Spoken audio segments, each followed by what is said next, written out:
Hello and welcome to AEW.1, the AEW Women's Division blog. My name is Travis. You can read more of our articles at AEW.1. Hit me up on Twitter at AEW_1. That's ONE. And if you haven't already, please subscribe to this channel. It makes us feel too sweet. All right, let's get into it.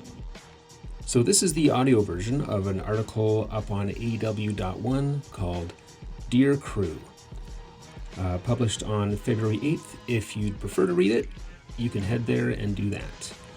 So the precipice of this article came from a tweet I made back on December 8th, where I said, "Okay, AEW fan base, if, by some miracle, Sasha Banks becomes All Elite, can we not dunk on WWE fans like a bunch of pathetic nerds?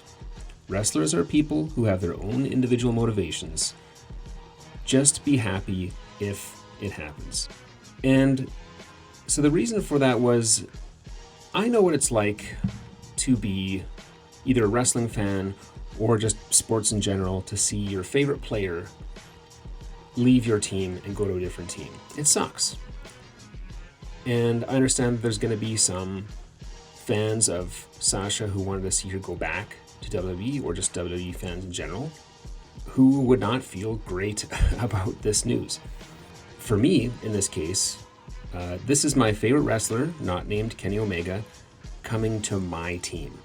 As the self-proclaimed expert on women's wrestling within AEW, I wanted to reach out to the passionate Mercedes Varnado fan base, aka the Krew, and if you weren't already acquainted, welcome you to the AEW fan base. By the way, if you haven't been following my work, I often refer to AEW's women's division as simply the division. It's a whole thing that I won't get into right now. In the wake of Mercedes Moné signing with AEW for what reportedly has made her the highest paid woman in professional wrestling, there's been plenty of Krew members online celebrating the fact that finally Mercedes is going to get treated like the GOAT she is, and will be the focal point of a women's division. And from a personal standpoint, Mercedes has always been my number one overall pick since AEW launched in 2019. So needless to say, I'm elated. However, there's also been plenty of the Krew who are less than enthralled by this turn of events. And they have two basic main gripes, which I will identify and address. The first is they just miss Sasha Banks. For some, they miss that version of Mercedes Varnado in Sasha that they first fell in love with in WWE, and were hoping for a reunion, and that's totally understandable. My own fandom of Sasha Banks goes all the way back to the deplorable "Sasha's Ratchet" chants from the Full Sail University era of NXT. And while my WWE fandom fell off to the wayside years ago, my enduring memory of Sasha in that company was someone who was undeniable, yet was constantly being denied in favor of, let's face it, other white women. Yes, she did get that big WrestleMania moment with Bianca Belair, and that was special. You could tell it was special to her. But other than that, she was clearly never going to get treated like Charlotte Flair, like Becky Lynch, or like Ronda Rousey did during her time there.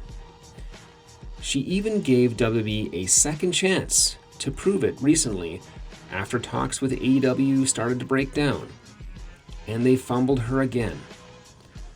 WWE simply does not deserve her. Another understandable worry about Mercedes is that her fans worry that she is just going to get stuck in AEW's off-maligned women's division. Look, I get it. But the reality is that Mercedes is stepping into a very, very good situation. Reputations take a long time to shake, especially if they've endured for some time. And AEW's reputation for lacking how it was featured women's wrestling is, to be honest, well deserved. One of the side projects I've been working on is a history of the division, and I've been finding it's a complex story. There's instances where I can see AEW/Tony Khan are put into a hard spot to be able to push women's wrestling, and then plenty of times where it's like, yeah, they just weren't investing in it. But sometime around November, December 2023, the division has entered into what I am tentatively calling the New Hope era. And this is for a myriad of reasons. Many outside observers have noted that it kind of feels like Mercedes is jumping into a potentially hot product at just the right time. But my hunch is that Tony Khan, in an attempt to court Mercedes Moné, has been out to prove that he can book a fire women's division. And so he's been setting the table all this time for her arrival. If you've been watching Ring of Honor, you haven't, let's be honest. But if you have, Tony Khan clearly knows what he's doing. He is extremely competent at booking women's wrestling well.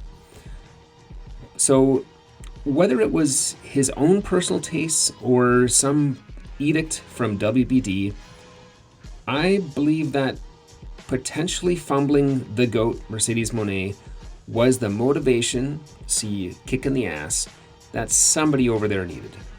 Nevertheless, Mercedes Moné is walking in just as things are getting good, which is how it should be. She shouldn't be expected to grab this company by the scruff of the neck. And while no company is perfect, you can feel the energy around this division. The division has seen big debuts, big returns, and many women really stepping up their games in anticipation of AEW Dynamite Big Business. And even after Mercedes finally steps into AEW on March 13th, there's reason to believe that even more exciting prospects are on the horizon. I also just want to add a thing or two about catching some new strays, by which I mean, now that Mercedes has signed with AEW, she's going to receive an extra allotment of undeserved hate online. That's just the nature of being an AEW fan in 2024. Whether it's blue checkmark bots, attention-seeking grifters, or just your run-of-the-mill haters, you're going to see a new collection of shit-headed dipshits in her mentions. With that having been said, I take solace that the Krew is easily the most feared and battle-hardened wrestling fan base on social media. Hell, even Punk's cult will tuck tail and turn at the sight of an army of Sasha Banks profile pics coming at them. Just know that you're going to see a sudden shift in attitude from people who were previously hyping up a Sasha potential return at the Rumble. On that note, when you see some AEW fans besmirching the Krew or attempting to gatekeep, try your best to pity these creatures and pay them no mind. There is still some residual PTSD after, let's call him Soft Drink Phillip, tried to poison the well. They understandably have trust issues. And if you are an AEW fan listening to this who is wary of the mighty Krew, look, they're just wrestling fans like you. Don't gatekeep them. If they're new to the product, just let them learn it at the same pace that you did.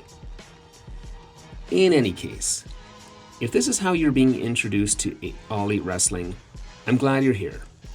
Like I said, the division has slowly been built up nicely since late 2023 to where it is now, and I'm so stoked to see Mercedes Moné put it over the top. By the way, if you're interested, check out my list of top 5 money feuds for Mercedes Moné. I've linked it in the video description to the video. There's also an article online. Again, thanks for watching, and as always, remember to let the women in your life know how much you appreciate them.